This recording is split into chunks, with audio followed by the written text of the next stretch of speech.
Buenas tardes a todos y a todas. Una alegría que estemos otra vez aquí en este nuevo miércoles. Yo solamente voy a tomar un segundo unos minutitos en realidad, antes de darle la palabra a Norberto para que arranque este panel, pero queríamos leerles una declaración que hemos preparado desde el colectivo Transformación Docente, frente a los dichos de la ministra Soledad Acuña en la Ciudad de Buenos Aires. Nos parecía que era imprescindible tener un posicionamiento desde nuestro colectivo, justamente desde un área que forma docentes en artes, frente a las terribles declaraciones de la ministra Soledad Acuña. Así que, si me permiten, junto con Victoria Orce, vamos a leer la declaración y ya damos inicio a este panel, que además tiene mucho que ver, si no todo, con una postura y un posicionamiento político desde el que pensamos la formación de docentes, justamente contraria a la mirada ideológica, fuertemente ideológica, que esbozó en su declaración la ministra. Desde el colectivo Transformación Docente, integrado por equipos de cátedras y de investigación del área transdepartamental de formación docente de la Universidad Nacional de las Artes, que formamos profesores y profesoras de artes, para todos los niveles educativos, rechazamos enfáticamente las declaraciones de la ministra de Educación de la Ciudad Autónoma de Buenos Aires, Soledad Acuña. Sus estigmatizantes y denigrantes afirmaciones sobre las estudiantes de carreras de formación docente, diciendo que pertenecen a niveles socioeconómicos bajos, que en términos de capital cultural tienen menos para ofrecer en el aula y que aspiran a recibirse como tercera opción luego de haber fracasado en otras carreras, requieren el más amplio repudio, considerando, además, que se realizan en un momento en el que los y las docentes y quienes se están formando para enseñar redoblamos esfuerzos para sostener la continuidad pedagógica en el contexto de ASPO y garantizar el derecho social a la educación. Sigo. Por otra parte, la ministra Acuña se refirió a la ideologización de los docentes, asociándola justamente a su formación, alegando que la causa de la supuesta militancia política de los maestros y maestras en las aulas se encuentra en los institutos de formación docente. Y lo que es mucho más grave aún, realizó un pedido a las familias para que denuncien a los y las docentes para poder intervenir desde el ministerio. Se trata, sin dudas, de un discurso persecutorio que resulta peligroso y profundamente contrario a los valores democráticos que las y los docentes tienen la responsabilidad de transmitir y el Estado la obligación de salvaguardar. Estamos convencidos y convencidas que formar docentes en una universidad pública no se reduce a formar tecnócratas de la enseñanza, sino a construir una posición crítica para transformar la realidad. Eso no es transmitir ideología, es asumir un posicionamiento como docentes y como sujetos sociales comprometidos con nuestro trabajo, algo que reivindicamos y nos orgullece. Tenemos además el enorme privilegio de formar docentes en artes, porque las artes nos abren un abanico de posibilidades para contribuir a ampliar las visiones del mundo y luchar por los derechos sociales y la formación de una ciudadanía más justa e igualitaria. Las artes nos muestran el camino a seguir.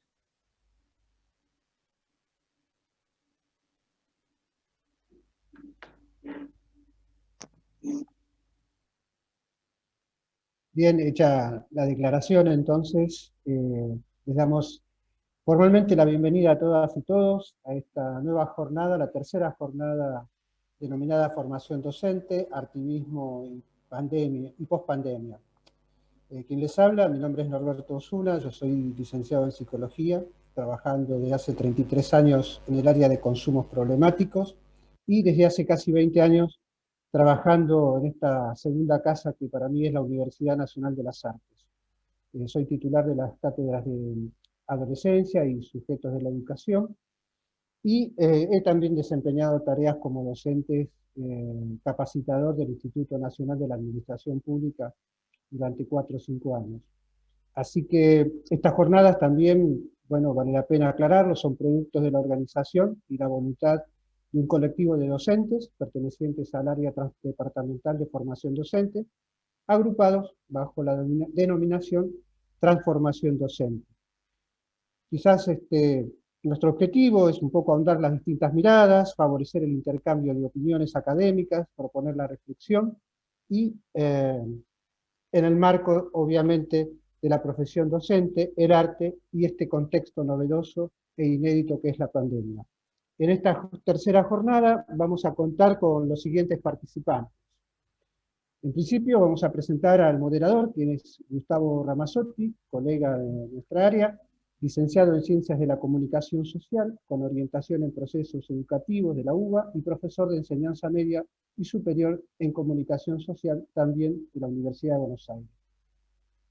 Gustavo actualmente está cursando el posgrado de especialización en producción de textos críticos y difusión mediática de las artes en la Universidad Nacional de las Artes.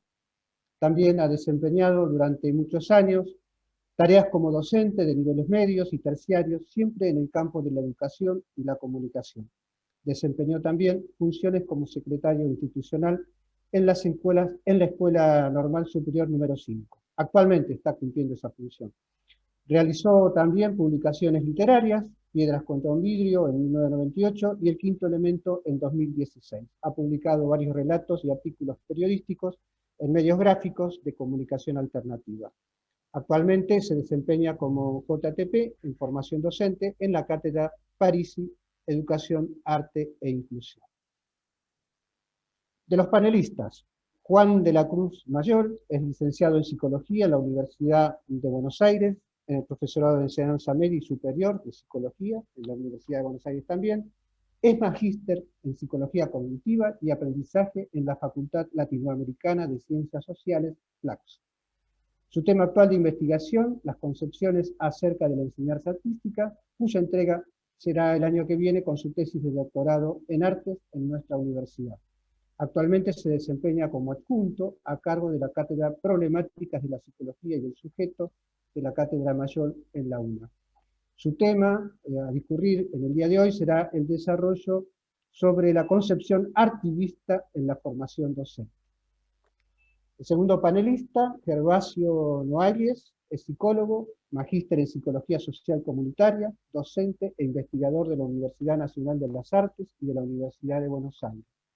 Gervasio intentará realizar un cruce entre literatura y política, bajo la premisa de que lo que él presenta para la literatura también puede ser aplicado al dibujo, a la pintura, la escultura, la dramaturgia, la música y otras artes.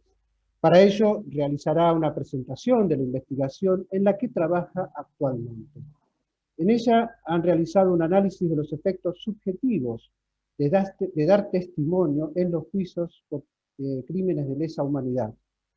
Visto que el discurso judicial acota la palabra de los testigos, han indagado en el modo en que las víctimas han podido dar testimonio por medio de la vía literaria y de esta manera han podido dar testimonio cuándo y del modo en que lo han elegido.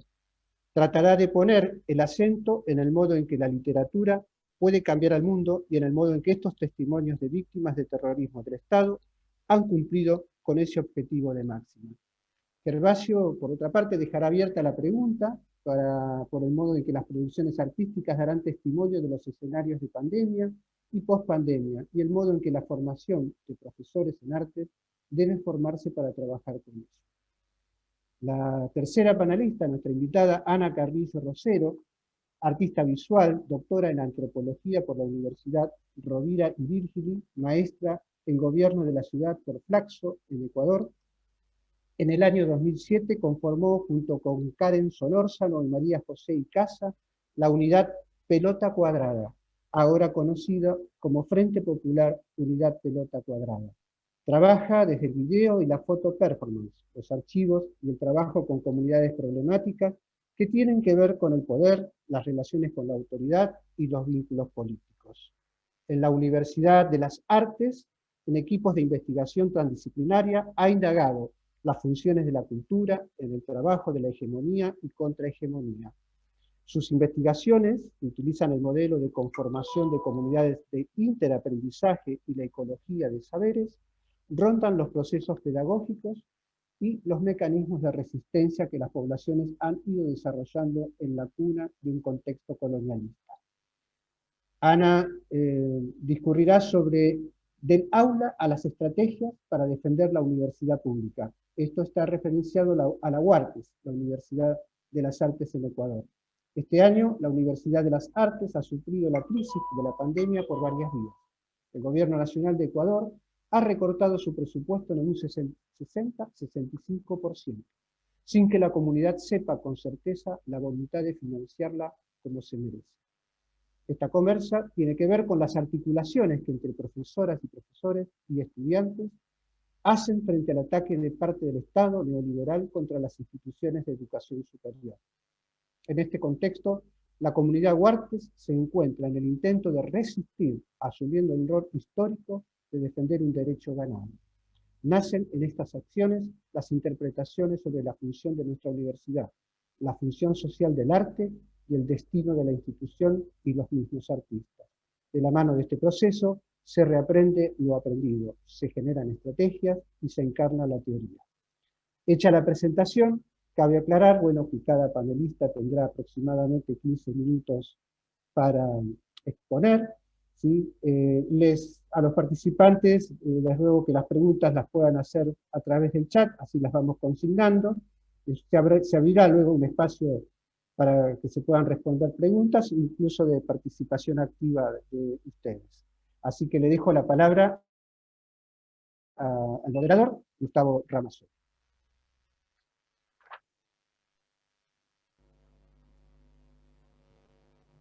Buenas tardes a todos y a todas. Bueno, como dijo Norberto, vamos a acordar 15 minutos por expositor. Y bueno, si ya les parece, podemos dar comienzo y retomamos en la medida en que vayan exponiendo las preguntas que vayan surgiendo para poder ampliar un poco después las exposiciones y poder tener mejores conclusiones. Así que si les parece, vamos ya al primer panelista. Bueno, le damos la palabra a Juan Mayol. Bueno, muchas gracias. Antes que nada, voy a agradecer la iniciativa académica a todos los compañeros que estamos trabajando aquí para poner a esta sede de la UNA en un lugar relevante dentro de los problemas artísticos pedagógicos que tenemos como sociedad. Pero especialmente a Damián, porque si bien todos ponemos nuestro grano de arena, hay que reconocer que en algunos casos el grano de arena es el inicio de lo que puede ser la construcción de una gran perla.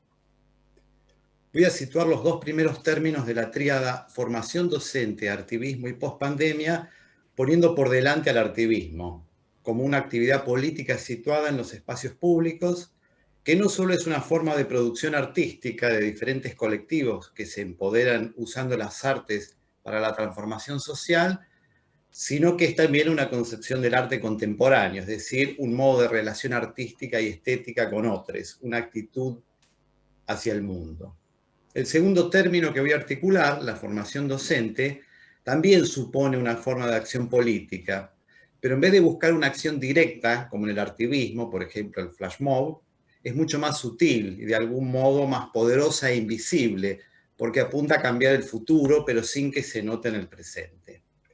En el caso de la formación docente en el campo de las artes, voy a conceder que voy a hablar desde el lugar del asombro, como un antropólogo que habita hace 17 años en este mundo artístico. Pero voy a basarme en mi tesis, hecha acá en la UNA, para plantear que el artivismo supone un desafío para la formación docente actual, para la necesaria transformación de las concepciones anquilosadas que perviven no solo en la sociedad, sino también en los claustros universitarios.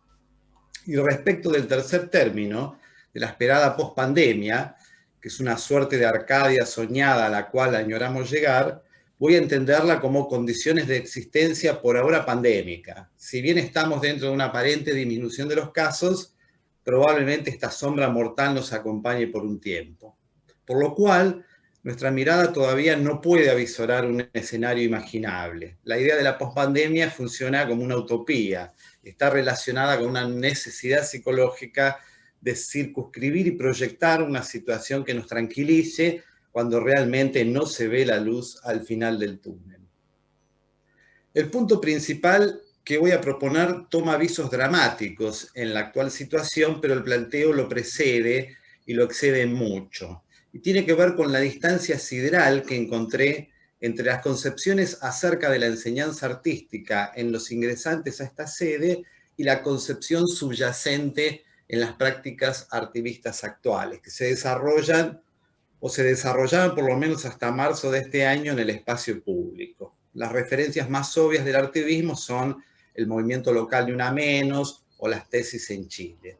Se trata de colectivos que tienen objetivos políticos y que usan las artes en general performáticas a través de distintos dispositivos y formas de intervención en diferentes formatos: audiovisual, musical, danza, teatro. Haciendo una síntesis por los tiempos disponibles, se trata de una concepción de las artes y por lo tanto de su enseñanza que puede definirse como acontecimiento social o prácticas colectivas socialmente transformadoras, políticas, que exceden lo estético, que son interdisciplinarias y en general existen en el espacio público, tomando la calle. En cambio, casi en las antípodas de esta mirada, encontré aproximadamente en un 90% de la muestra de mi investigación, de 48 casos, una concepción que podríamos llamar tradicional. En esta categoría general estoy incluyendo concepciones diferentes, como la concepción logocéntrica, la expresivista o la filolingüística, según la conocida cartografía de modelos pedagógicos acuñada por Aguirre Arriaga. Se trata de perspectivas en la enseñanza artística que suponen una unidad de análisis centrada en el sujeto, en algunos casos focalizadas en la expresión de lo que es o tiene dentro la persona. También se trata, en otros casos, de una visión conservadora de la enseñanza, centrada en la transmisión lo más perfecta posible de la tradición disciplinar. No se trata de reconstruir las tradiciones, sino de continuarlas. Encontré también, pero dentro del estado del arte, en los conservatorios de música, tanto en la danza clásica como en el folclore, aunque es menos notorio en visuales y sobre todo en teatro, en donde el enfoque performático, en términos de Taylor, tiene arraigo como teatro postdramático. Estas perspectivas históricas implican un contexto intramuro de prácticas, muchas veces pensado como un apartamiento de la realidad hacia un otro mundo del arte, lo cual se aleja de la idea de transformarla y que esto ocurra en las calles. Y claro, también las concepciones tradicionales son disciplinares y temen el seguro contagio con otros formatos y estéticas que diluirían la pureza intrínseca del propio palo. Desde estas dos grandes formas de construir el mundo y la enseñanza artística se justifican diferentes preguntas que suponen objetivos e intereses bien dispares. Enfocada a la formación docente desde la concepción artivista, la pregunta sería: ¿para qué estamos educando artísticamente? O bien, ¿a qué poderes, clases artísticas o élites respondemos si continuamos con una enseñanza conservadora, transmisiva, individualista, intramuro o disciplinar? Desde las concepciones tradicionales, las preguntas son otras. Desde una visión logocéntrica de la pedagogía de las artes, el interrogante es acerca de la mejor forma de transmitir la disciplina. Los intereses del aprendiz deben ser resignados en pos de la perfección disciplinar, presentada como universal y ahistórica. Es una pregunta sobre el objeto de arte y la técnica, donde el contexto social no aparece como relevante. Una de las estudiantes me mostraba modos creativos de transmitir la técnica en la ejecución del violín.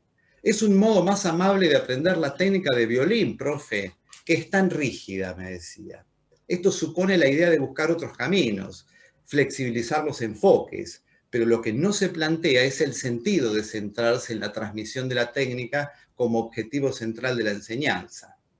En las posiciones más expresivistas, tipo Herbert Reed, la pregunta es: ¿cómo lograr la expresión del ser? ¿O cómo se desenvuelve aquello que ya está dentro de uno? ¿O cómo descubrirlo?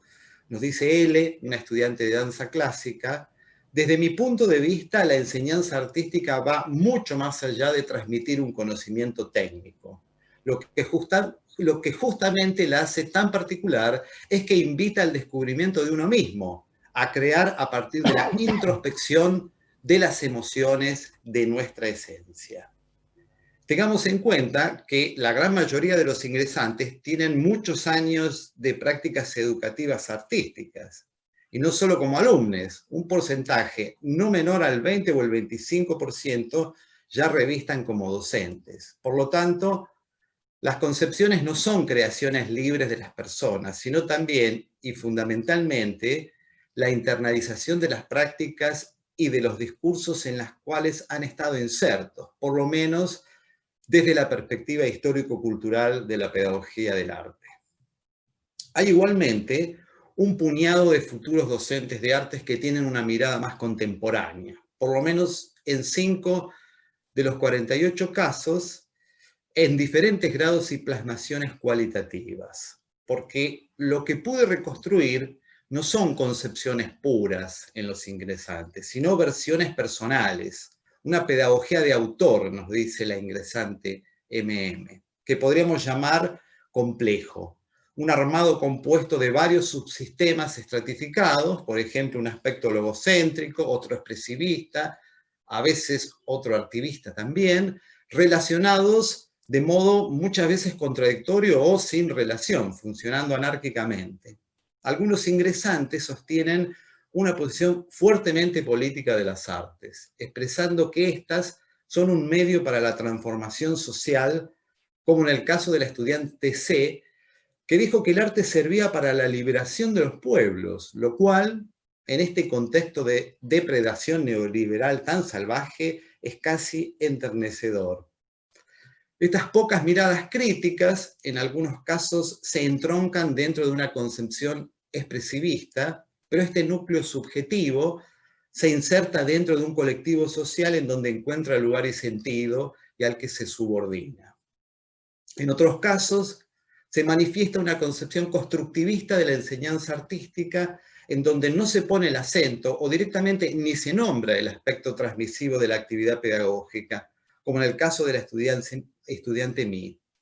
Ella dice: lo que importa es la acción de la educación artística que se halla en la búsqueda y en la expresión, en el factor humano que enriquece el arte y que es irreemplazable, en el uso, la prueba y sobre todo el error que nos lleva a nuevos descubrimientos de nuestro lenguaje, al aprendizaje que radica en la conexión con UNE, con el ambiente, con los demás.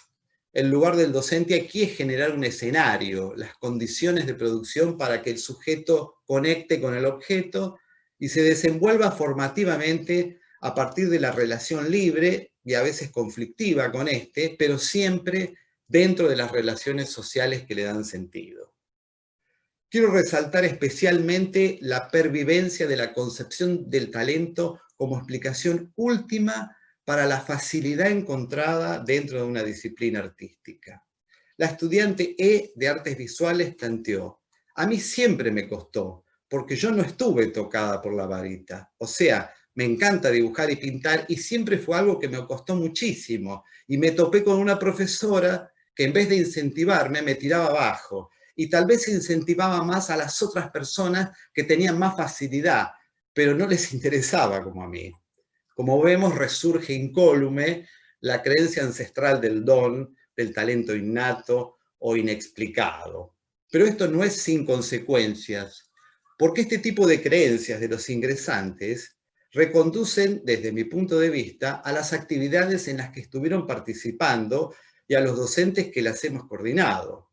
Profesionales que pueden generar en la escuela formas de producción colectiva injustas o inequitativas, dado que los maestros que sostienen la concepción del don suelen prestar más atención a los que ellos creen que tienen talento y negligen la mirada sobre los otros estudiantes, como el caso de E. Y esto supone otro tema encadenado, el del fracaso de las actividades supuestamente artísticas en la escuela.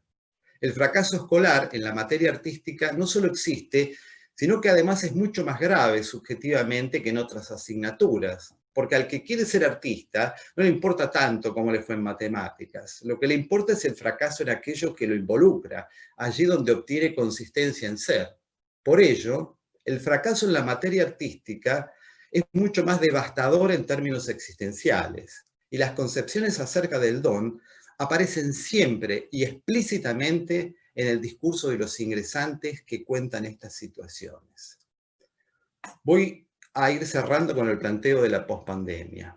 Ya tenemos claro que esto significa un aumento de la desigualdad social y que además supone una retirada del espacio público por razones sanitarias.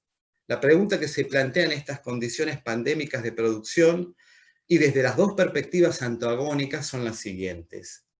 Desde la concepción artivista, la pregunta se traslada naturalmente a este nuevo contexto con más urgencias, pero el centro de la cuestión sigue puesto en la relación de la enseñanza artística con el contexto de crisis. Como dijo uno de los estudiantes de folclore, la enseñanza del folclore es solo una excusa para la integración social, pensado dentro del problema de la exclusión de algunos colectivos.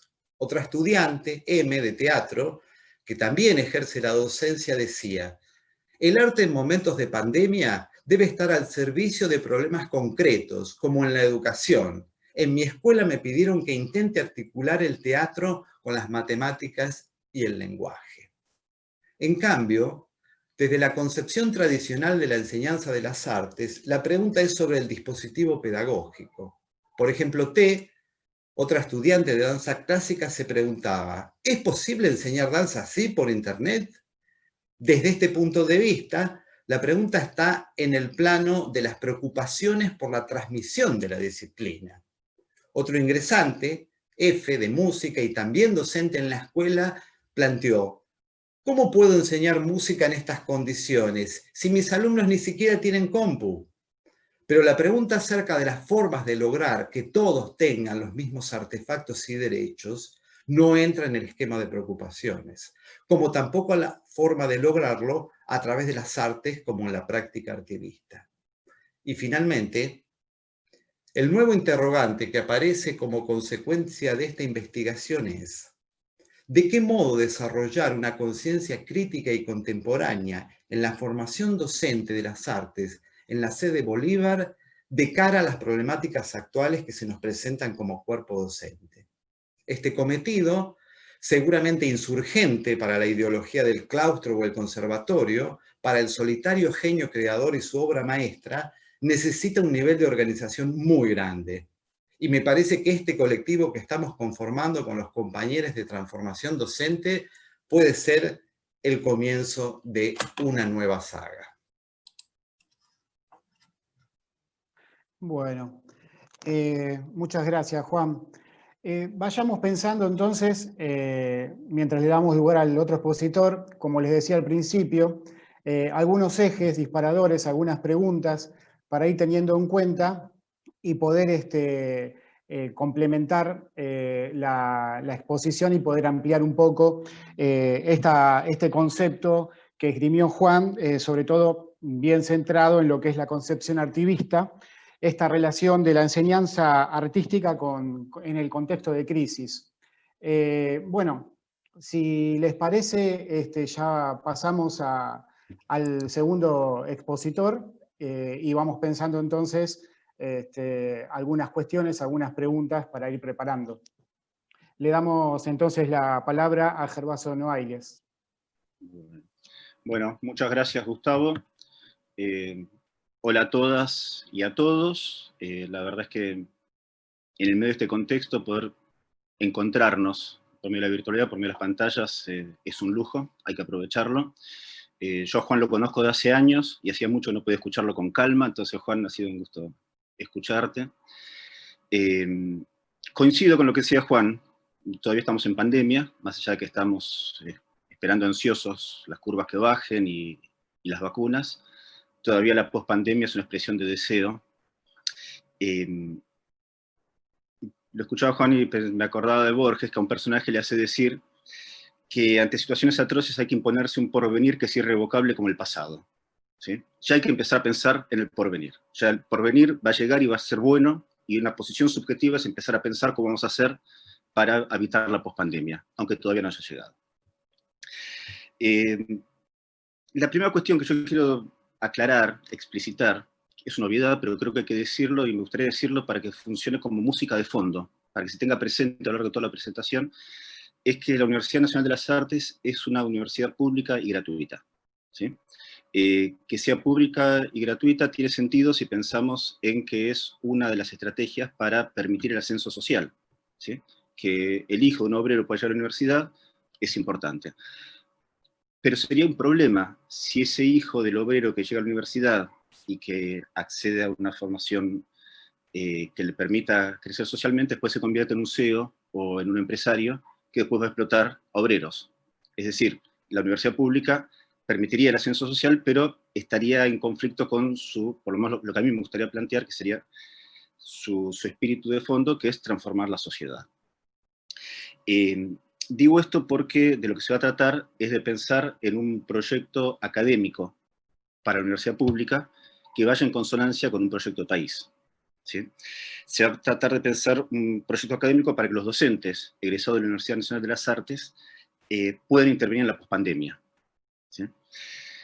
Dicho esto, yo aclaro, yo no soy especialista en educación, apenas he podido educar a mis hijos durante la pandemia vía Zoom, etc. Entonces, lo que voy a hacer es una presentación que va a ser un gran rodeo. Voy a presentar temas con los que yo me siento un poco más cómodo, pero que me parece que pueden servir, como decía Norberto hace un rato, para pensar cuestiones que tienen que ver con la educación, con la formación docente, especialmente o específicamente formación docente en temáticas relacionadas con el arte. Yo trabajo desde hace un tiempo con cuestiones ligadas al testimonio y trauma, específicamente el trabajo con los efectos psicológicos de las víctimas del terrorismo de Estado al dar testimonio en los juicios por crímenes de lesa humanidad, ¿sí? Lo voy a decir de entrada para que no se confunda. Yo estoy convencido que hay una diferencia enorme entre un Estado terrorista y un Estado sanitarista, ¿sí? No es lo mismo el Estado terrorista que el Estado actual argentino, que ha desplegado enormes estrategias y esfuerzos para cuidar a la población. Pero si hay un punto en común, es que las víctimas del terrorismo de Estado han tenido que dar testimonio de lo que le ha pasado, y de alguna manera nosotros vamos a tener que dar testimonio de lo que hemos atravesado. Entonces, si bien se trata de situaciones totalmente distintas, me parece que se puede usar la misma herramienta para pensarlo. Ustedes sabrán, no voy a decir nada que no sepan, que parte del plan sistemático del terrorismo de Estado consistió en la desaparición.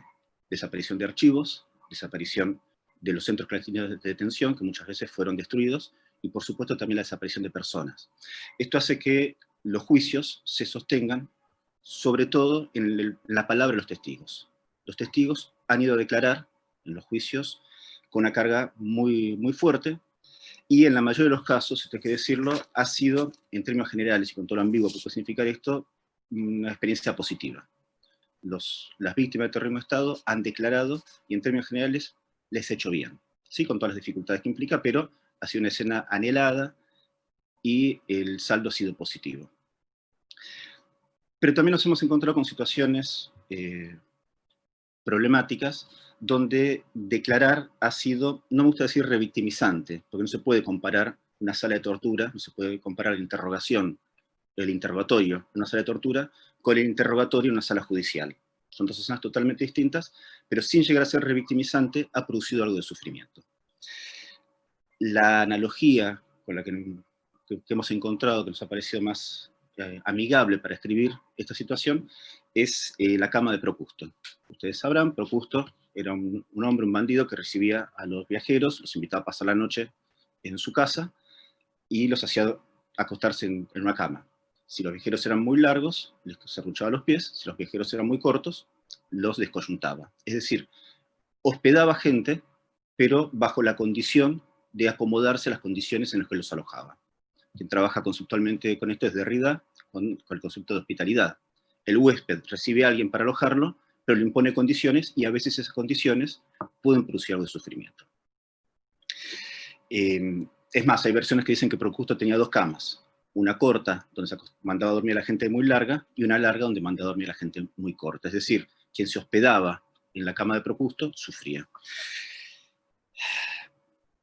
Esto ha hecho que, y esto además hay que decirlo, se debe a que la preocupación en la escena jurídica tiene que ver con el debido proceso.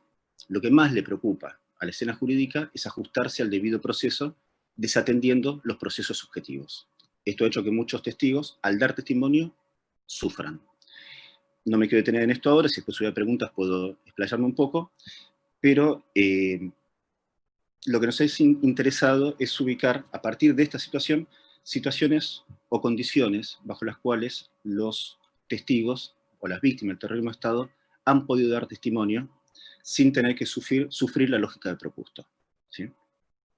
Nos ha interesado la vía literaria. Nos hemos encontrado con un corpus muy grande de autoras, sobre todo mujeres, es interesante, pero también autores, pero sobre todo mujeres, que dan testimonio por la vía literaria bajo sus propias condiciones.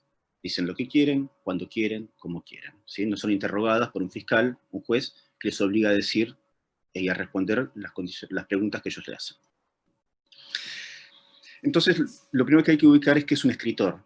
Y se van a dar cuenta que me detengo en esto sobre todo para pensar la función política de un escritor, ¿sí? Un escritor, una escritora, sobre todo, es una obviedad, es alguien que escribe.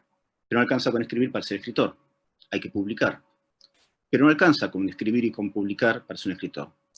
Hay que tener lectores, ¿sí? Y a mí me gustaría avanzar un paso más y decir que para ser un escritor hay que dejar una huella en el lector, ¿sí? Alguien que escribe un libro que no deja ninguna huella, bueno, escribió un libro, pero no es un escritor. Un ejemplo, para mi gusto muy lindo para pensar esto, es el efecto que tiene en el Quijote leer los libros de caballería. Lee libros de caballerías y enloquece, ¿sí? Es decir, esos libros dejaron huellas en él al punto de enloquecerlo. En la ficción de Cervantes, estos libros de caballería fueron escritos por escritores. Otro ejemplo, y lo tomo para retomarlo después, me parece que es un ejemplo lindo para pensar esto, es el modo en el que el Che Guevara cuenta que se afronta a la muerte en el momento de desembarcar en Cuba. Lo están bombardeando, piensa que va a morir, y él cuenta que en ese momento se acordó de un cuento de Jack London, un cuento donde un hombre va a morir congelado, y lo único que piensa es cómo prender una hoguera. Es decir, ante la muerte, el Che Guevara se ve impactado, refleja de alguna manera el modo en que un escritor lo impactó a él. Pero avanzo un poco más, porque para ser escritor, y se van a dar cuenta que lo que me interesa ahora es articularlo con la política, no basta con cambiar a alguien, hay que cambiar a muchos. Un escritor debe intervenir en la subjetividad de la época, debe transformar la subjetividad de la época. En lengua inglesa es muy fácil pensarlo. Los ingleses marcan una diferencia entre story y history. Story es una historia, es narrar algo. Ahora, history es la historia, ¿sí? Y a mí lo que me gustaría ubicar es el valor performativo de la escritura en la historia. Es decir, alguien que escribe algo y transforma el mundo. De alguna manera hace política con sus textos. Primer ejemplo que viene muy bien para pensar esto, es el efecto que tuvo en Freud, en Sigmund Freud, leer el Quijote. Los biógrafos de Freud cuentan que Freud, siendo adolescente, leyó el Quijote. Es más, estudió castellano para poder leer el Quijote, ¿sí? Años después, estudia medicina, y después de recibirse de médico, se preocupa por la locura, ¿sí? Es decir, podemos suponer que el libro de Cervantes transforma a Freud, y esto transforma la subjetividad de la época, ¿sí? A partir de ese momento, la psiquiatría se vio alterada, a las histéricas se empezaron a creer, ya no eran simuladoras, empieza a haber histeria masculina. Es decir, hay algo en la escritura del Quijote, por parte de Cervantes, que transforma el mundo. El otro ejemplo, y lo digo porque me parece que es potente, es interesante, también aparece con el Che Guevara. Al Che Guevara lo asesinan en Bolivia, pero la inteligencia cubana, y en esto me remito a Carlos Gamerro, un crítico literario fabuloso argentino, la inteligencia boliviana, o la CIA, no tiene la lucidez de destruir el diario El Che en Bolivia. Es decir, el Che es asesinado, el diario del Che en Bolivia se publica, es leído por cientos de miles de jóvenes, y esto de alguna manera transforma la subjetividad de una generación. Se presenta como un ideal a seguir. Es decir, el Che escribe un libro, es publicado, y esto de alguna manera incide en la política internacional de la época. Dicho esto, vuelvo un poco al campo con el que yo he trabajado para después pasar a la cuestión específica que nos convoca hoy. Nosotros trabajamos con un corpus de escritos hechos por víctimas de terrorismo de Estado. Voy a centrar en dos novelas, nada más. No voy a spoilear, no voy a arruinar ninguna novela, les recomiendo la lectura porque son novelas preciosas, muy potentes. Yo estoy advertido de que he perdido a varios amigos por spoilear películas, entonces para tratar de tener cuidado, pero sí les recomiendo la lectura. Una de estas novelas es una novela de Raquel Robles. Raquel Robles es hija de desaparecidos, tiene una novelita, digo novelita porque tiene pocas páginas, pero es de una potencia descomunal. Una novelita que se llama Pequeños Combatientes, una novela narrada en primera persona, en la que Raquel cuenta que ella una mañana se despierta, vivía con sus padres, con su hermanito y con su abuela, se despierta a la mañana y se encuentra con que la casa está toda desordenada, todo dado vuelta, la abuela está llorando de manera desconsolada, y ella se da cuenta que sucedió lo peor. Y lo dice así, con mayúscula. A lo largo de toda la novela nombra muchas veces lo peor y nunca dice qué es lo peor. ¿Sí? El problema de esto para el lector es que cada uno construye con sus propios fantasmas qué es lo peor. Cada lector tendrá que construir en esa escena qué significa una casa destruida, qué significa una abuela llorando, qué significa un hermanito menor que no entiende lo que pasó, y ella con 5 o 6 años sí entiende lo que pasó. Nos podemos imaginar que en una escena judicial, un juez, un fiscal, un abogado de la defensa, le interrogaría, le pediría que amplíe. Si fuera una cama de Procusto, la descoyuntaría, la obligaría a decir más, la violentaría. ¿Sí? Es decir, lo que para la escena judicial no constituye prueba, en el campo literario tiene una potencia descomunal. Sin decir, sin caer en la casa, perdón que lo diga así, pero casi pornográfico, de explicitar qué es escena violenta, obliga al lector a construir su propio peor. La otra novela, a la que quiero referir simplemente para articularlo con esto, es una novela de Martha Dillon, se llama Aparecida. Es una novela de 200 páginas en donde la autora cuenta qué le pasó a ella desde el momento en que recibe un llamado del equipo argentino de antropología forense, diciéndole que encontraron los restos de la madre, hasta el momento en que lo entierra. ¿Sí? En términos gramaticales, la novela es una gran perífrasis, es un gran rodeo para algo que se podría decir en muy pocas líneas. Cuenta cuestiones personales, cuestiones de pareja, cuestiones de familia. Incluso remite a escenas de humor negro. Cuenta que cuando va a buscar la caja se encuentra con una cajita. Ella esperaba una caja grande y efectivamente lo que encontraron fueron unos pocos huesos y se los dan en una cajita. Y cuando se junta con sus compañeras, sus amigas, una le dice que ella también quiere su cajita feliz.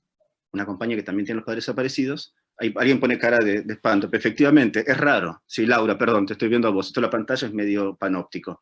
¿Sí? Alguien que dice, yo también quiero mi cajita feliz, refiriéndose a la cajita de McDonald's que viene con sorpresitas lindas. ¿Sí? Y uno podría imaginarse que en una escena judicial, un juez le diría, no al lugar. Usted acá no puede decir esto. Redondee. Nosotros necesitamos pruebas. Es decir, la novela de Martha Dillon se presenta de alguna manera como algo que excede la cama de Procusto. Habla de más, mucho más. No sé si alguien leyó la novela, no quiero contarles mucho, pero yo terminé la novela llorando.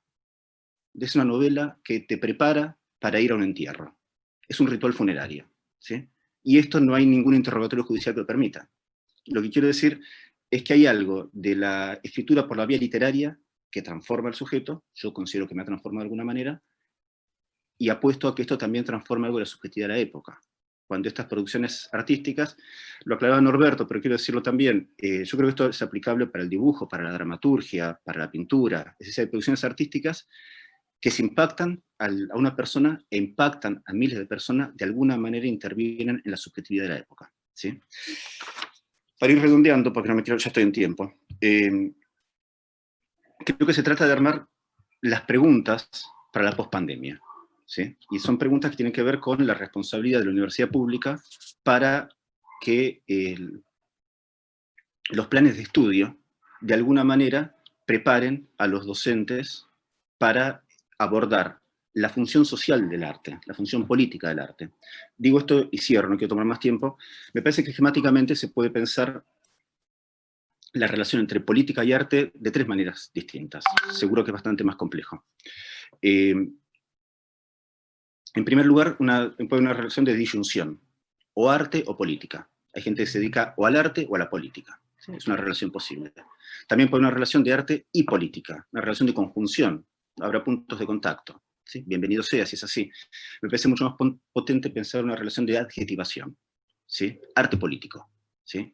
Se tratará entonces de introducir en los planes de estudio, y estoy seguro que a la ministra Acuña no le va a gustar lo que voy a decir, ¿sí? Porque yo estoy planteando todo lo contrario, se tratará de introducir en los planes de estudios el arte político, es decir, la potencia transformadora del arte, ¿sí? Bien, me excedí unos minutos, no quiero decir mucho más, en todo caso, si hay preguntas, pues se retomará. Gracias a todas y a todos. Bueno, muchas gracias, Gervasio. Lo mismo que dijimos anteriormente, vayamos entonces pensando en este planteo que hizo Gervasio, este cruce entre la literatura y la política, la literatura en su potencialidad de transformar al sujeto, y esta cuestión de los efectos subjetivos que están enmarcados en dar testimonio, por ejemplo, en juicios, donde aparece, por supuesto, la restricción del discurso, en este caso, el discurso judicial. Bueno, vayamos entonces también pensando disparadores, y le damos la palabra a la oradora. Bueno, vamos a presentar entonces a Ana Carrillo, para que pueda ya empezar su exposición. Hola, ¿cómo están? Muchas gracias, gracias por invitarme. Qué bueno ver tantas caras desconocidas, pero que nos unen como unos mismos intereses sobre la educación en artes. Bueno, cuando me invitaron a este panel y por el tema de esta conversación, yo que he trabajado bastante tiempo en esa tensión que comenzó señalando Juan Mayol sobre una disputa que hay entre un arte que está hecho para unas funciones sociales que son más pertenecientes al mercado, a la alta cultura, más explotadas desde ese lugar, versus otro arte que se está interesando por la construcción del individuo, por la construcción de la sociedad, etc. Les quiero narrar la experiencia en la que nos estamos involucrados los docentes de la Universidad de las Artes, algunos de nosotros, en este contexto de pandemia y de una pospandemia deseada y temida, ¿no? Entonces, para ponerles en contexto, les voy a contar cómo estamos nosotros acá en Ecuador y cómo está el caso de la Universidad de las Artes. La Universidad de las Artes es una institución relativamente joven, tiene 6 años de crearse, de haberse creado efectivamente, bueno, 7 años. Y es una institución que nace en un contexto de transformación de la matriz productiva, de transformación de los campos de los saberes, ¿no? Logra, por ejemplo, incluir en la ley de educación al arte como un campo del conocimiento y no tan solo como un campo de la producción, ¿no? Entonces, eso es como muy importante. Nace con otras universidades que van a fortalecer el sistema educativo en Ecuador y continúa un camino en eso que llamamos gobiernos progresistas de América Latina. En el cambio de gobierno, estas instituciones, entre esas la UARTES, se empieza a quedar en el camino de consolidarse como una universidad autónoma, etcétera, y empieza a recibir un ataque importante desde los gobiernos que desde una vista neoliberal están planteando la reducción de los presupuestos universitarios, enfocando la universidad como un gasto innecesario a veces, un despilfarro, y un poco también en el contexto de lo que les está pasando a ustedes en Buenos Aires, ¿no? Un ataque sobre la ideologización de los estudiantes a partir de las prácticas docentes, ¿no? Entonces, en ese contexto nos encontramos ahora. El desfinanciamiento de la Universidad de las Artes ha hecho que los profesores ayer reciban su pago después de 77 días de haber estado impagos. En un contexto de pandemia, una cosa brutal, ¿no? Y sin embargo, nuestra perspectiva desde aquí ha sido responder con la conformación de un frente de defensa de la Universidad de las Artes, para poder alzar la voz, reclamar los derechos sobre la educación como un bien público al cual deberíamos tener un acceso universal, etcétera. Y les quiero hablar de esta experiencia como una experiencia que en medio de la crisis nos deja unas lecciones del aprendizaje y la enseñanza docente, ¿no? Entonces la ponencia, la conversación más bien se llamaba como del aula a la defensa de la universidad, ¿no? ¿Cuál es el rol que logramos tener? Y esta experiencia que, bueno, nos ha pasado desde hace unas 4 semanas así muy intensas, nos ha traído ciertos aprendizajes y yo como educadora popular, como una persona que desde un activismo de la educación ha pensado como las relaciones entre dentro y fuera del aula, también considero que es parte de la formación docente tener que saltar a las calles y replantearse un montón de cosas al respecto de los discursos que hemos proclamado en el aula, ¿no? Entonces, primero les quiero contar, obviamente, que ya en el primer mes de impago de los docentes, o sea, cuando íbamos, no sé, 30, 45 días de impago de los docentes, empezó una gran discusión acerca de qué nos está pasando, qué debería pasar, la incertidumbre que ha marcado todo este año para toda la humanidad, para nosotras como docentes de la Universidad de las Artes, sin saber si es que realmente había la posibilidad, la voluntad política de que el proyecto continúe, sabiendo que teníamos desfinanciado después de septiembre, en medio de un contexto de rebaja de sueldos, no sabíamos si iba a haber despidos, si en algunas universidades en Ecuador se cerraron unas carreras porque el gobierno decidió no gastar en educación pública. Entonces, en medio de ese caos, de esa incertidumbre, tuvimos que proceder a una estrategia de asambleas para lograr un entendimiento entre todos. Un entendimiento entre una comunidad absolutamente heterogénea, que viene de diferentes partes, no solo del Ecuador, sino del mundo incluso, ¿no?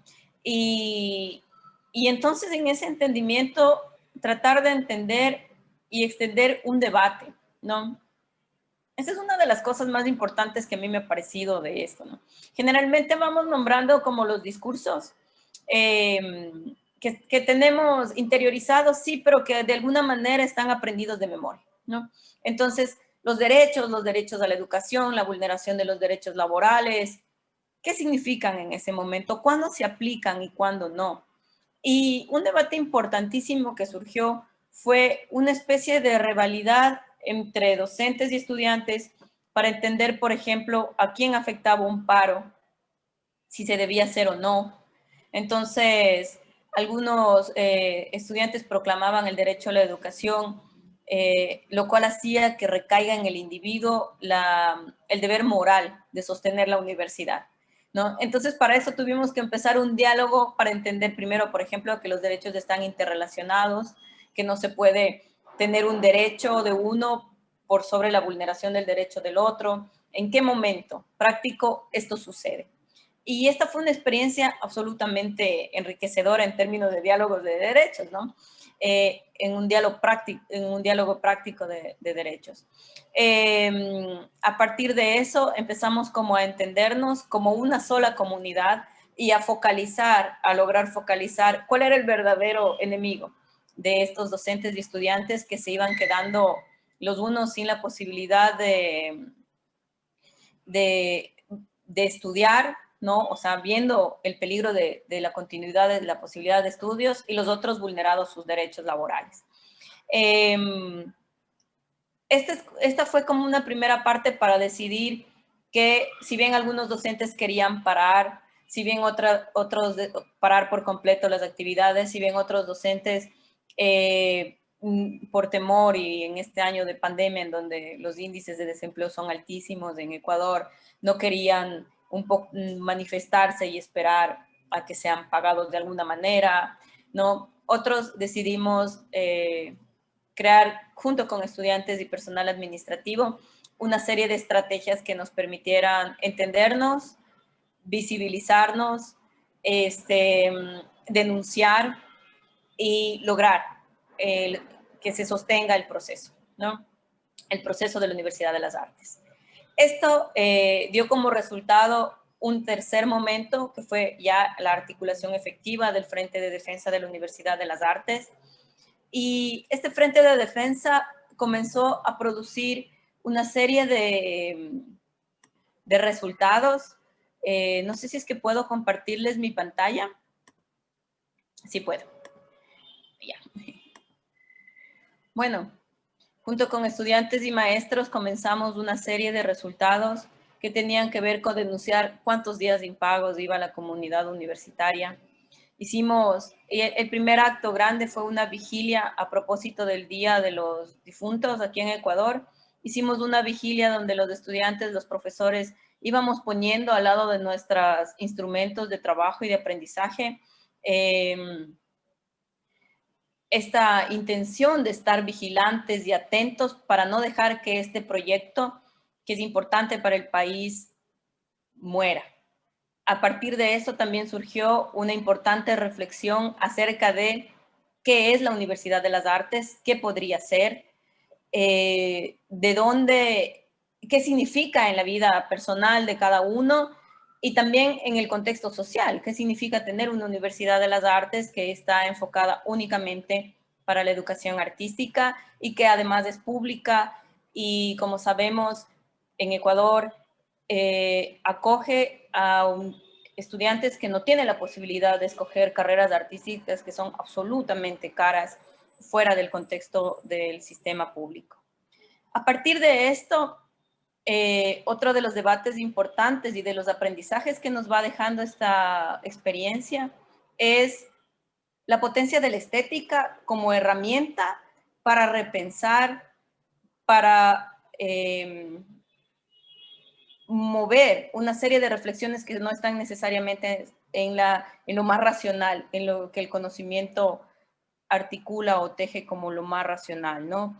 Aquella capacidad de conmovernos en la vigilia con todo lo que la gente pensaba dentro de nuestra propia comunidad universitaria sobre lo que significa la educación pública en artes fue súper importante para lograr tejer una comunidad que a posteriori esté dispuesta a hacer más cosas, ¿no?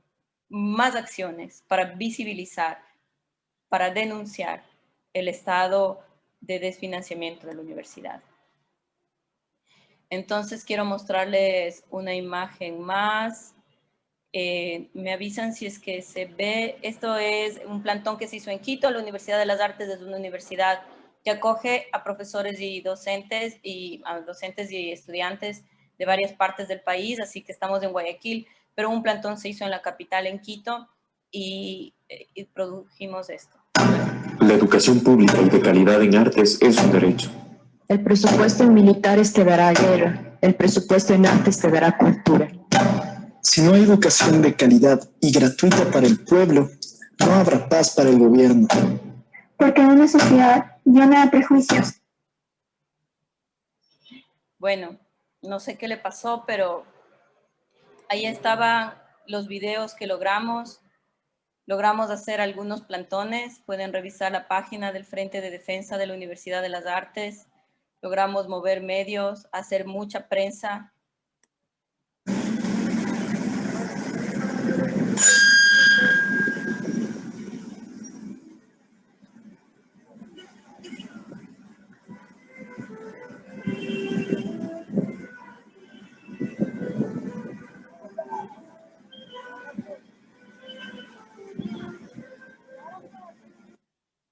Una de las intenciones principales era, por ejemplo, pensar y que la gente en general, la sociedad, se diera cuenta de la importancia de tener una Universidad de las Artes para todo el país, ¿no? A partir de esto, yo creo que hemos entrado en un diálogo práctico sobre los sentidos del arte y ha sido una experiencia súper enriquecedora en general para aquellos que estamos como acostumbrados a un activismo tal vez más más duro, digamos, de unas líneas más duras de trabajo, entender cómo a través de estas herramientas artísticas y a través de tejer la comunidad para salir a la calle y decir lo que nos estaba pasando, los sentimientos y los afectos que se movían alrededor de la universidad y de los sentidos de la discusión sobre el arte y de la educación también, iban fortaleciendo nuestra capacidad de denuncia. Entonces, esto es básicamente lo que les he venido a contar. Son unas pequeñas reflexiones acerca de lo que nos ha estado pasando en estos últimos 2 o 3 meses y de esta última resolución. Bueno, no, seguimos en el conflicto de mantener la universidad. Y yo creo principalmente que he aprendido, por ejemplo, esto que estamos diciendo a partir del estudio de unos casos, etcétera, que son un poco externos a veces, o como movimientos artísticos. ¿Qué significa cuando como profesor te tienes que meter a la batalla junto con estudiantes y cómo se refresca y se genera nuevamente un conocimiento que es pertinente para el momento, ¿no? Esto a mí me ha parecido súper interesante, súper importante a partir de la misma práctica. Mirar, como decía por ahí un grupo de trabajo de Claxo sobre educación popular, entender esta crisis también como un lugar de un aprendizaje, en este caso de un aprendizaje dialógico que hemos emprendido con los alumnos, ¿no? Entonces, cuando los profesores decaíamos, estábamos súper cansados, los estudiantes empezaban de nuevo a increparnos con sus conocimientos y a decirnos, el arte es el que puede lograr esa movilización, ¿no? El arte es el que va a lograr impactar eso. Tenemos que hacer que a través del arte la gente entienda la importancia del arte, ¿no? Y a mí me parece como que estamos todavía en este proceso, son unas primeras reflexiones que he tenido al respecto, pero bueno, eso es lo que les puedo contar y les invito a visitar la página del Frente. Ayer se han pagado los profesores y seguimos en la tarea de visibilizar desde nuestras propias herramientas cuáles son las posibilidades y las oportunidades que tenemos con la existencia de nuestra universidad y de todas las universidades del sistema público ecuatoriano, que son las que están recibiendo esta economía del shock basado en la pandemia y en la pospandemia. Eso sería. Gracias a todas, a todos. Bueno, muchas gracias, Ana. Bueno, acá como alguna tesis de lo que Ana narró, podemos decir que nos contó su experiencia en el consenso que establecieron en la comunidad, el diseño de estrategias de entendimiento, visibilización y denuncia, es decir, todo lo que conformó una metodología de lucha contra los ajustes en el campo de las artes. Y a mí por lo menos me quedó esta frase de que el arte puede lograr la movilización. Me pareció un punto muy importante que, para tener en cuenta, sobre todo como iniciativa de los estudiantes. Bueno, ahora, si les parece, podemos empezar con las preguntas. Si alguna tiene alguna pregunta para formular. De a uno, no se me amontonen.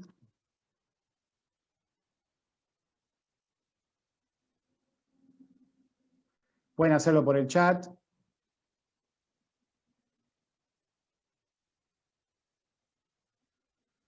O alguna que quiera agregar algo, alguna observación, algún comentario. Hay una pregunta, Gustavo. Ahí está. Hacia De Vicky, sí. Hacia Juan Gervasio. Sí, sí, podrían desarrollar un poco más el artivismo. Ahí está. No sé, Gervasio, si querés avanzar vos. Acá que soy artivista, usted, compañero. Bueno, la verdad yo conocía el artivismo, digamos, con otros nombres, ¿no? vamos a decirle. Pero a partir de un seminario de doctorado que hice justamente aquí en la UNA, un seminario sobre activismo, esto se me aclaró un poco más. Digamos, de algún modo podemos tener un modelo histórico para entenderlo. Para eso voy a usar a Larry Shinner, que es un sociólogo del arte, que se trabaja mucho también en el doctorado, en donde hace un análisis de las relaciones entre el arte y la vida a través de la historia humana, y plantea 3 momentos. Es como una síntesis fundamental de la sociología del arte. Plantea que el arte antiguo, el arte y la vida estaban identificados. El arte era también utilitario, no existía el artista, había una completa comunidad entre el arte y la vida, se usaba cotidianamente para la vida. Esto dejó paso a un segundo momento, que es más bien lo que conocemos y lo que de algún modo he criticado, que es el sistema moderno de las bellas artes, según Shinner. Allí lo que ocurre es un distanciamiento, una división entre el arte y la vida, de modo tal que el arte queda, vamos a decir, en manos de una élite religiosa fundamentalmente, donde el artista es un genio creador, en donde Dios habla a través de él y lo popular, lo cotidiano, queda del lado de lo utilitario, de la artesanía. Y hay un tercer momento, que sería el momento artivista, pensado como lo estoy planteando, que sería el arte contemporáneo, en donde el arte vuelve a unirse a la vida, vuelve a solucionar los problemas concretos de las personas, vuelve a ser algo que puede desarrollar todas las personas y vuelve a ser algo político, en el sentido de superar los problemas concretos de las personas. Desde ese punto de vista, más allá de estos momentos de Shinner, lo que nosotros vivimos es más que nada esta distinción entre estos 2 últimos momentos, el sistema de las artes, de las bellas artes, como este arte elitista, como este otro mundo separado, esta idea idealista, que se engancha con la cuestión del talento y del don divino, a la vez oponiéndose fuertemente a estos movimientos actuales, estos colectivos, como Ni Una Menos, como las tesis, como el colectivo de actrices también, distintos colectivos que utilizan el arte para superar los problemas concretos que tienen, no solo como personas, sino también como colectivos. En este sentido, se genera una oposición. Ahí Juan agregaba, Sí. Vicky, en la pregunta, si el siluetazo del fin de la dictadura es un ejemplo de activismo. Sí, es un ejemplo, es un ejemplo. Lo que pasa en general, hay otra pregunta también, lo que pasa en general es que, digamos, el problema que sufre el activismo fundamentalmente es que es corrido por izquierda y por derecha, vamos a decirle. Porque por un lado, los artistas dicen, los artistas puristas, el purismo del arte, dicen que hay una devaluación del arte, y es puesto al servicio de otros objetivos. Y por el otro lado, por el lado izquierdo si quieren, es corrido el activismo por la política, que dicen que con esas presentaciones como el flash mob que hubo, no sé si recuerdan, en la capital, con el kirchnerismo, lo que ocurre es que se devalúa el mensaje político y la intervención política de algún modo superficializándolo, con una estética que pierde el sentido político. En ese sentido, bueno, Gervasio hablaba de las diferentes relaciones, que tiene que ver con esas diferentes relaciones. Siempre que hay, digamos, una combinación de este tipo, uno puede plantear que se pierde algo de uno de los aspectos. Y aquí justamente, en esta dialéctica entre arte y política, hay que resignarse a perder la obra maestra y a perder el mensaje político más puro e ideológico para darle unas formas estéticas diferentes. Bien. Lucía pregunta, Juan, ¿qué rol cumplen los museos en este activismo que estás describiendo vos? Está bueno eso, porque justamente la idea de los museos es, digamos, refleja la idea intramuro, ¿no? La idea de encerrar al arte en unos espacios propios del arte, es la idea edilicia del mundo autónomo de las artes que planteaban todo y que plantean tanto, ¿no? En ese sentido, habría que hacer una poderosa transformación de los museos en el sentido de, digamos, de democratizar los museos, de abrir la puerta a otras clases sociales, porque sabemos que el museo van clases muy específicas, más allá de los paseos escolares de las escuelas públicas. Digo, no es común de las clases desfavorecidas interesarse en ir a museos, o por lo menos no es común. Quiero decir, por lo menos no es lo que se desarrolla y no es lo que se plantea como interesante, que es lo que debiera ocurrir. En ese sentido, a mí me parece que creo que ya es una tendencia, ¿no? Lo que está pasando con los museos deben superarse, ¿no? La Eufebum hegeliana, deben transformar sus formas y su sentido, desde la perspectiva artivista. Muy bien, gracias, Juan. Acá tenemos una pregunta de Norberto, que es dirigida a Ana. Si podría ella contarnos sobre la experiencia del barrio Nigeria. Ana.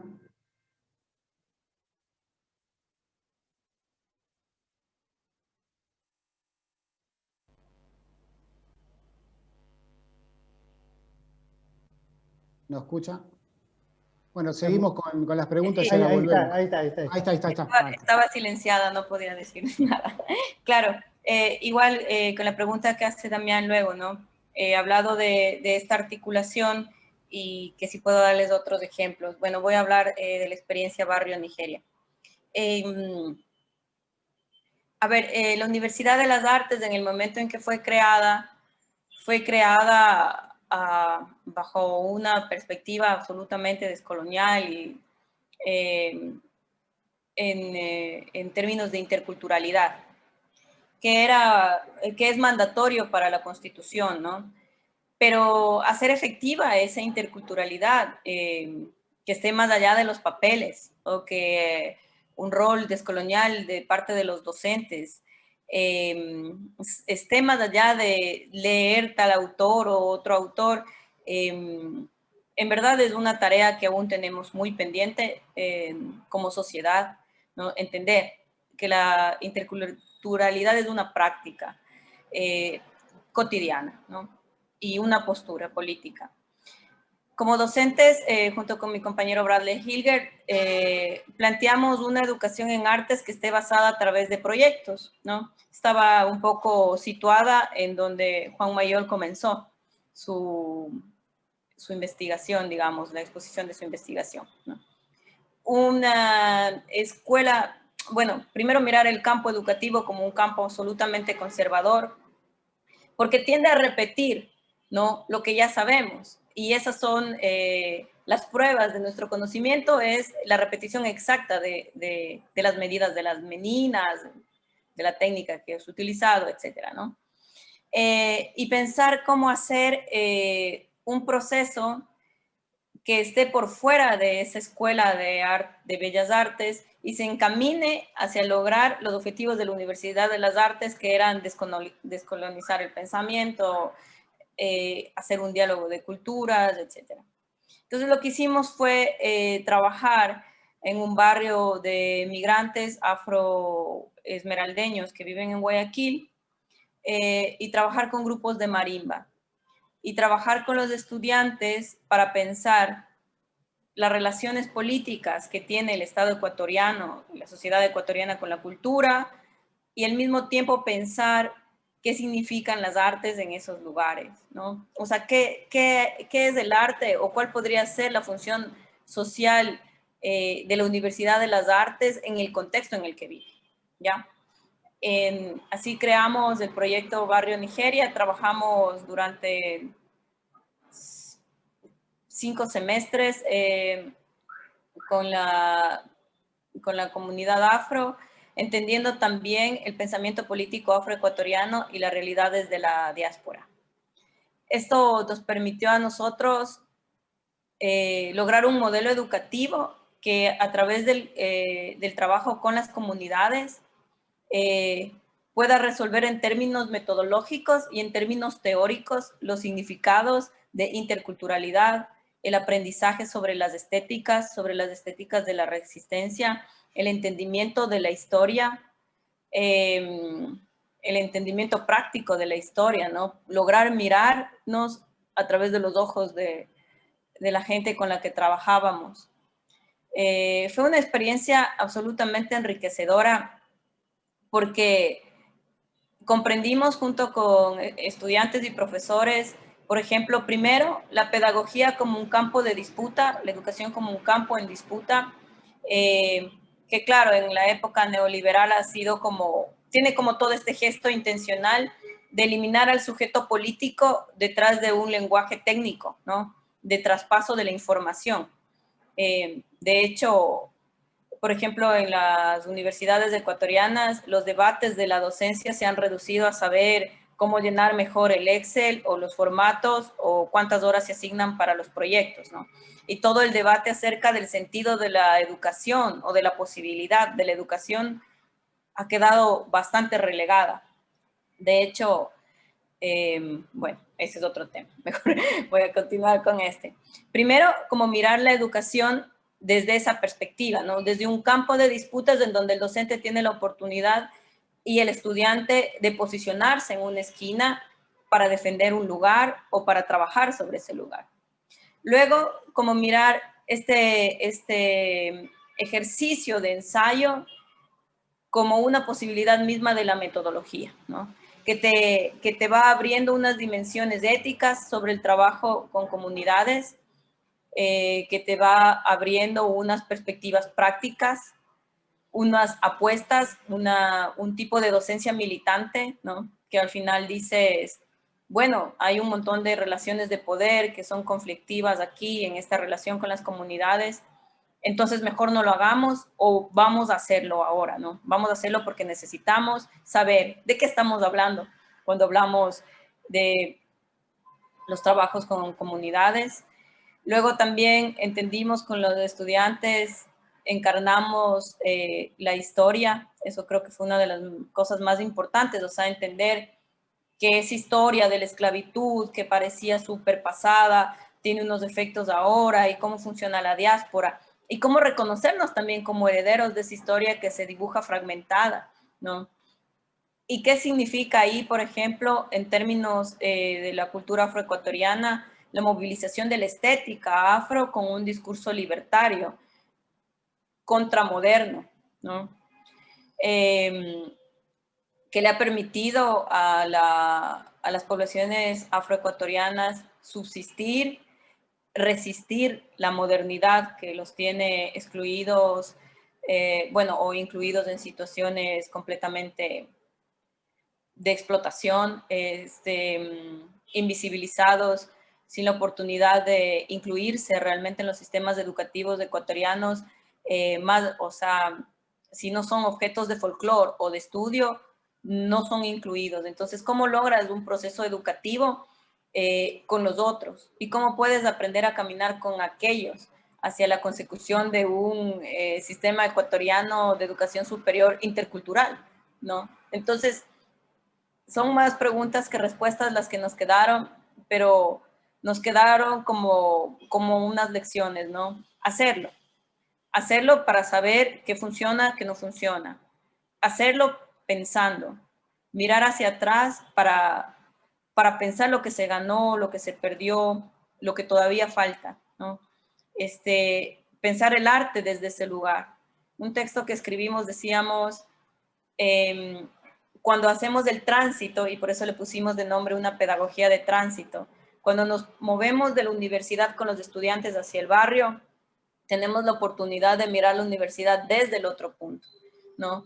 completamente descentrados. Mirar la universidad desde lejos para saber qué también puede significar o cuáles son las posibles puentes que podemos tender con la sociedad, de verdad, ¿no? Eso, bueno, hay muchas cosas que hablar por ahí. Muchas gracias, Ana. Bueno, Claudio pregunta a la expositora y a los dos expositores, ¿qué diferencias se encuentran entre el activismo artístico de los 60 y los 70 y los actuales activismos artísticos? ¿Quién quiere responder No sé primero? quién quiere responder. Yo debo recomendar, en todo caso, un texto de Ana Longoni, que plantea justamente arte y revolución y describe con mucho detalle de lo que fue, lo que ahora se llamaría artivismo en los 60 y los 70. Desde mi punto de vista, yo soy también nuevo en todo esto, y no solo por lo que dice Longoni, sino lo que he estado viendo en toda esta investigación y el estado del arte, lo que se plantea claramente en los años 70 y 70 es la idea de la revolución total, con un perfil fuertemente marxista en ese momento, con un romanticismo importante, buscando que la obra de arte funcione como, decían ellos, como una bomba, ¿no? La obra de arte debe ser como una bomba, debe explotar el sistema, debe romper todo lo anterior, suponiendo un quiebre total con toda otra situación. Digamos, es una apuesta de máxima, la que se plantea en esos años. En cambio ahora, también desde mi punto de vista, pareciera haber, digamos, unos objetivos un tanto más, menos ambiciosos, o por lo menos diferentes, porque cada colectivo, ni una menos, las tesis o quien fuera, cada colectivo va atrás de su idea. En ese sentido, me parece, se circunscribe más a un colectivo de intereses políticos y concretos, materiales, digamos, mucho más determinados, mucho más situados y contextuados, si ustedes quieren, menos idealistas, y fundamentalmente toda, vamos a decir, el ideario marxista no cala hondo como ocurría en los 70, y tampoco hay esta idea de volar todo por los aires, sino más bien una búsqueda de ir superando en cada colectivo las problemáticas, ¿no? Sí, Muy bien, yo agrego algo, una cuestión muy puntual, por lo menos con los textos que yo trabajé, se trata de relatos de la derrota, ¿sí? Son personas que hablan como víctimas de terrorismo de Estado. Es decir, si en otro momento puede haber una épica revolucionaria, como dice Juan, en estas dos novelas que yo trabajé, y lo dice Raquel Robles, en esta novela y en otra, que se llama Hasta que mueras también, hermosa novela, muy recomendable, donde ella directamente dice que se trata de asumir la derrota, ¿no? Me parece que, por lo menos en este caso, se trata de construir una posición asumiendo una derrota, que es distinto a una épica revolucionaria, ¿no? Nada más. Ana.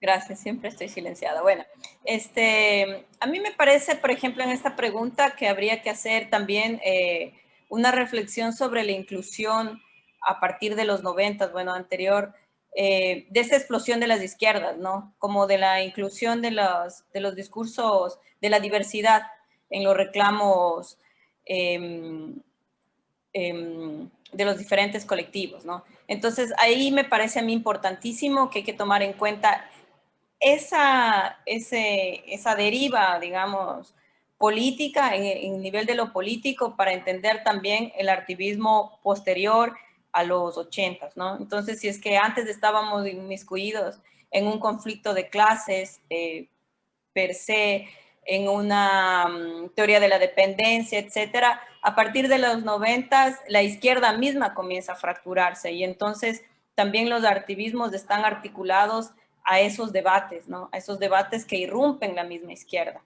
Me parece eso importante.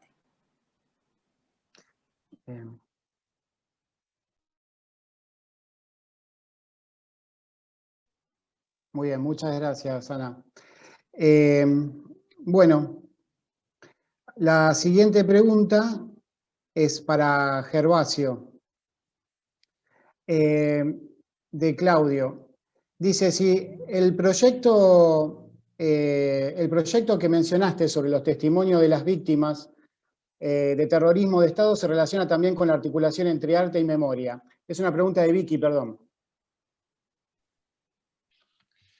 Sí, efectivamente. Me parece que toda producción artística se constituye en parte de un corpus que constituye la memoria colectiva. ¿Sí?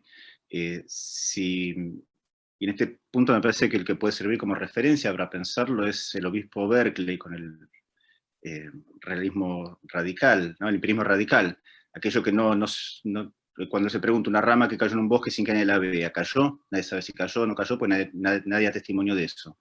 De alguna manera, que haya una serie de fenómenos sociales que se inscriban en la historia, en este caso por medio de la producción artística, hacen a la memoria colectiva. ¿Sí? Me parece que es inevitable la articulación. Y ya que estamos, creo que también hay que ubicar unas cosas lindas del año, es que, porque pasaron algunas cosas buenas este año, es que nos aprobaron un proyecto de investigación. Yo estoy en la cátedra junto con Vanessa Navarlás y Vanessa Bernich, que están por acá también, las veo. Nos aprobaron un proyecto de investigación para realizar esto. Yo decía recién, si hay un proyecto pre-investigación para indagar el modo en que la literatura da cuenta de los procesos subjetivos para dar testimonio de una época, nos aprobaron un proyecto de investigación para trabajar el modo en que distintas corrientes artísticas, distintos movimientos artísticos, distintas producciones artísticas. Y me parece que lo que hay que hacer es pensarlo como un modo de construir memoria colectiva. Entonces, efectivamente, creo que está muy relacionado. Bueno, muchas gracias, Gervasio. Ahora sí, pregunta de Claudio para los dos expositores y la expositora. ¿Qué relaciones se encuentran entre activismo artístico y vanguardias artísticas? No sé si quiere empezar Ana, Gervasio, Juan. A ver, puedo tratar de tender alguna línea por ahí.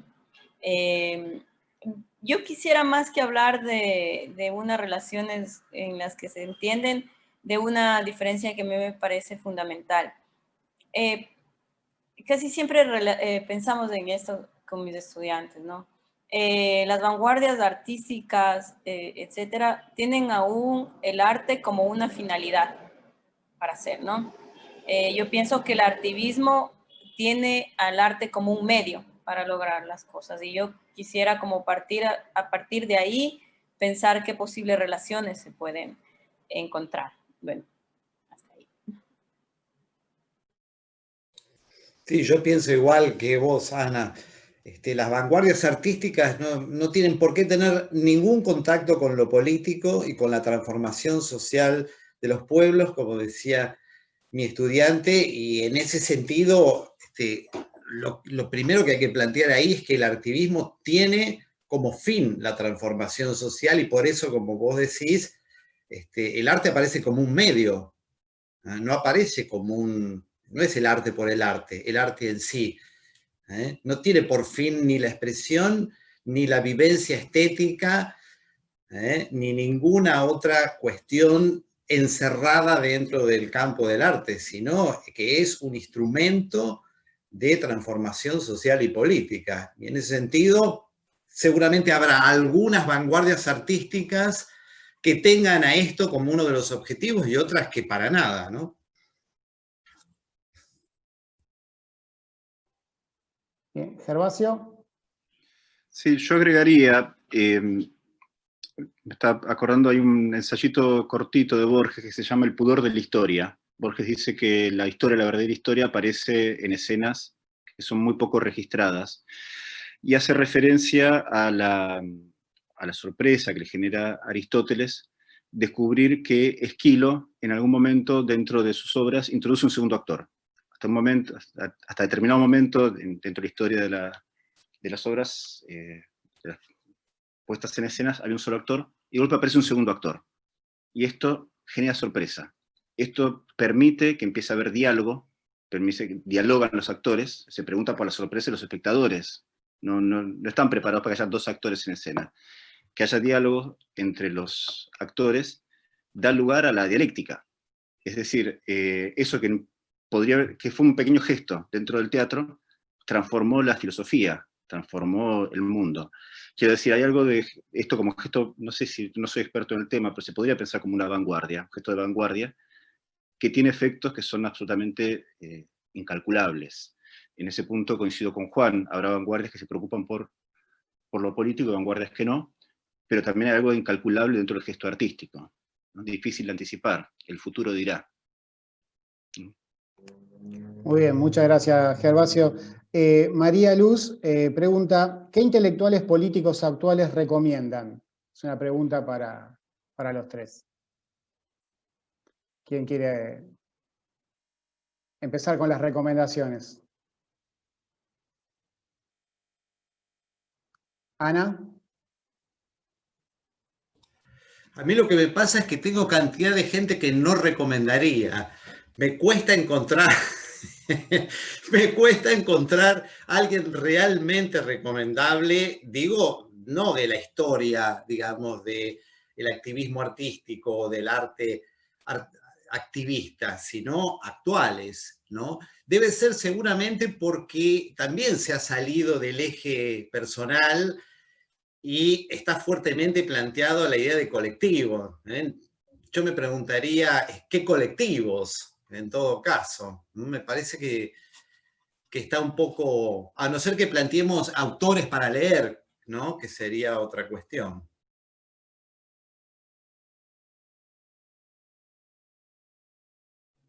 ¿Gervasio?